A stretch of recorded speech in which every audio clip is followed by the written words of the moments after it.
Welcome back to our channel. ఈ రోజు మన ఛానల్‌లో రెసిపీ వచ్చేసి టమాటా అండ్ కస్తూరి మేతి కర్రీ అన్నమాట.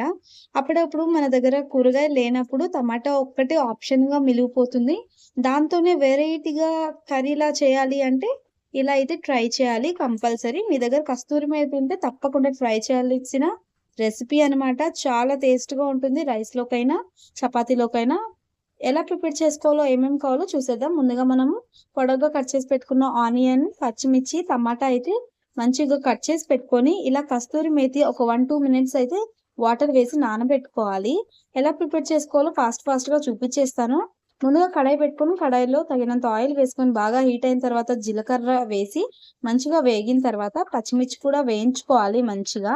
అలానే మనం కట్ చేసి పెట్టుకున్న ఆనియన్స్ కూడా వేసుకొని మంచిగా వేయించుకున్న తర్వాత మంచిగా అల్లం వెల్లుల్లిపాయ పేస్ట్ అయితే వేసుకోవాలి. ఆనియన్స్ వేగేటప్పుడే స్మెల్ అయితే అద్దరిపోతుంది.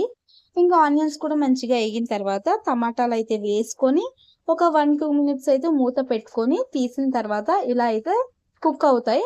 మళ్ళీ ఒకసారి మిక్స్ చేసుకొని మనం నానబెట్టి పెట్టుకున్న కస్తూరి మేతిని వాటర్ లేకుండా ఉట్టి లీవ్స్‌ని మాత్రమే ఏసుకోవాలి.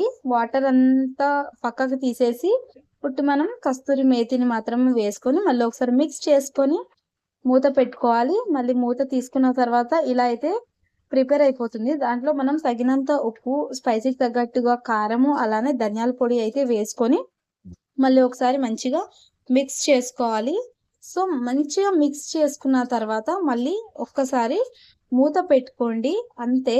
కూరగాయలేమీ లేనప్పుడు ఈ కర్రీ అనేది చాలా టేస్ట్‌గా ఉంటుంది. సింపుల్‌గా కూడా అయిపోతుంది. ఒకసారి ట్రై చేయండి. వీడియో నచ్చితే లైక్ చేయండి. ఛానల్‌ని సబ్స్క్రైబ్ చేసుకోండి. కొత్తగా మన ఛానల్‌ని చూస్తే సబ్స్క్రైబ్ చేసుకోండి. Bye guys.